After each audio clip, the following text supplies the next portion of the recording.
Let's continue our broadcast about the people's state of the nation. We're speaking to ordinary South Africans about the realities they face in 2020. We can speak to two more people right now.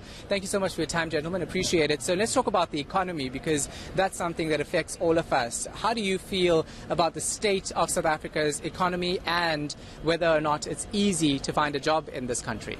Thank you very much for the opportunity. First of all, I would like to express my views on what I think. Number one, I think that the level of employment is very high, and I think it's based on race. Number one, certain race people, they receive good jobs, and then a specific type of race of people, they are left outside.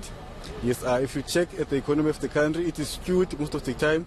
The demographics, they show that in South Africa, plus minus 25% belong to a certain group of people, and then the majority of the people who are currently residing in South Africa, they occupy the remaining 65%. So I think there should be steps that the government is taking in order to improve that. And one thing that I think would also contribute in the economy of the country is that if our people can get access to the land, because if you can go to places like Kailicha, like Langa, Nyanga, the places are congested there, our people are not living in good environment. While if you can go and stay in Camps Bay and check the level of living there, two people, they own about 8-room house. Yes, I think also that needs to be addressed. Also, it's not like black people do not have skills. If you go to the township, you will find a lot of stores there whereby people are selling meat, are selling veggies, are selling fruits. I think also if the government could contribute in supporting those people, that could be very beneficial to the economy of the city as Cape Town.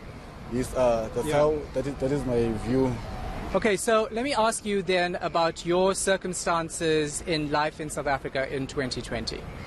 My circumstances is on the streets, but what I want the economy to take note about us on the streets is we are living on these streets, and some of us is talented. Like me myself, I've got my matric, and I've got some other certificates behind my name. But because I was in prison, and I've got a criminal record behind my name, and I've got tattoos and stuff, people are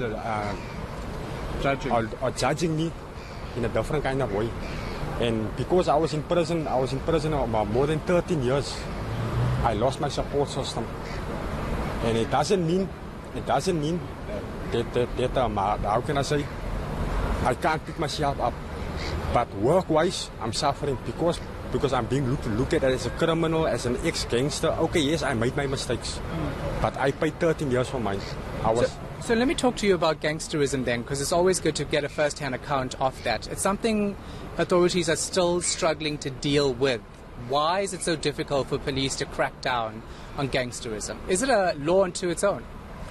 Gangsterism, okay, from my own experience, because I used to be involved in the Americans in Menenberg. Gangsterism is something, how can I say, it's got a tight caps on you because of poverty also, you know.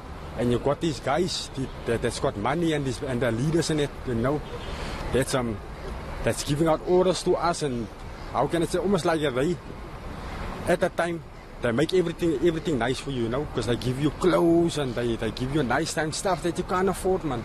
Then later on, they start to use, you know, put a gun in your hand, and you go shooting and stuff like that. Tomorrow, the next day, you end up in prison. Like me myself, I ended up in 25 years in prison. But through the mercy of Allah, I won an appeal. 13 years later, I came out, you know. Yeah. And sending people to prison isn't always the answer. Because, you know, you go to prison and then you become a number in prison. Like me myself, I became a 27 in prison, you know. But as the time went on, I realized, hey, but this is not the answer, you know. Yeah. So tell me, guys, very quickly, and I'll start with you because I haven't spoken to you in a bit. How are you trying to better your lives in South Africa individually, or are you relying solely on government to help you out? Okay, thank you for the question. I'm currently a registered student of CPUT. I'm currently enrolling in real estate, but there are also jobs that I pick along my way. So there's a source of income that I receive monthly based on the job that I'm currently doing. As you see now, I'm currently enrolling so that I can get a better tomorrow. For me, if it will be possible for the South African banks to get the capital, because I believe that almost everyone that I know, they've got their ideas and visions that they want to work on. If we can get access to capital, maybe get loans from bank, I think that will also contribute in increasing the economy of this city. All right, thank you so much both for your time. We appreciate it. That, of course, two people in Cape Town who are telling us about the difficulties they're facing and particularly finding jobs for them, one of the most difficult things they're talking about. So let's find out more